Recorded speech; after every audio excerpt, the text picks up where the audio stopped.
Well, no one can argue that being a parent is one of the most important jobs there is. One of the trickiest parts, most will agree, is at the beginning.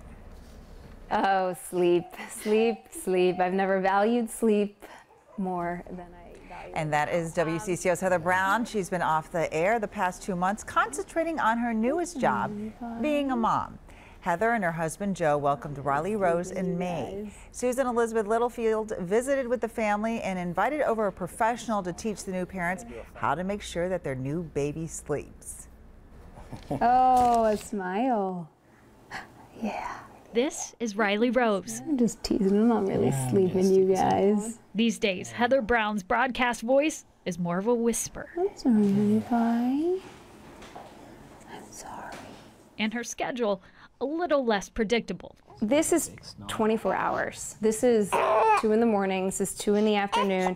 This is, you know, if I don't go to work, somebody can fill in for me. If I don't go to work here, somebody really suffers. But she's quickly learning discomfort and joy aren't too far apart. It is more demanding, more tiring, but more wonderful than I ever expected. In the last few weeks, Riley's given her parents their first 6-hour stretch of sleep, but some nights have been a bit shorter. Sometimes she was up at 1, sometimes she was up at 4, sometimes she was up at 2. Perfectly normal, totally exhausting. Oh, sleep, sleep, sleep. I've never valued sleep more. So U of M sleep specialist, Dr. Michael Howell, made a house call. Hi there. Hello. Welcome, welcome. After years of research, the neurologist and father of 3 came up with a 5-step process to keep children sleeping through the night. Up above the world so high. Step 1, introduction to planet Earth. When babies are born, they don't know if this is a 36-hour planet or an 8-hour planet or a 24-hour planet, and the way you do that is you give them a sunrise. Dr. Howell says to raise the blinds or do what Heather does. If she wakes up at 7, I try and get her by a window so she knows, okay, it's day and it's not night. That is fantastic. Yeah. Now, the best way to fake the sunrise when it's, say, 7 o'clock in the middle of the winter, Dr. Howell says, is to use one of these, the type of lamp you use for seasonal affective disorder. Step 2, exercise.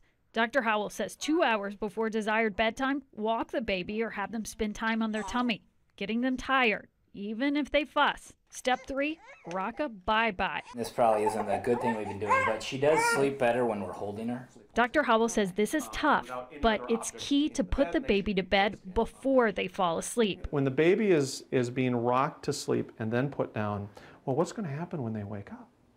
They're going to wonder where this wonderful person was that was rocking me before, and they're going to get distressed until that person comes and brings them back. Step 4, steady to bed, steady to rise. Despite the child's alertness or drowsiness, keep bedtime and wake-ups the same. Step 5, after 4 months, stop late-night feedings. Their bodies can make it through the night, and eventually, Dr. Howell says, it will help you make it through too. You want to check on the child, but you don't want to rescue them.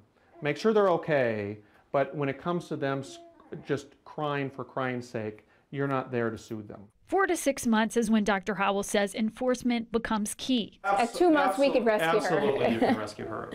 But at 4 months, honey pie. Yeah. Well, you call for Dad, I'll help you.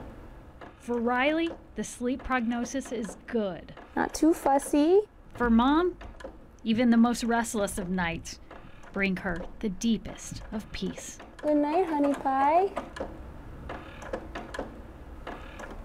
Well, it has been 7 days since Dr. Howell's visit, and Heather tells us that since then, Riley has slept 7 to 8 hours every night, which is perfect timing because Heather will be back here on TV next week.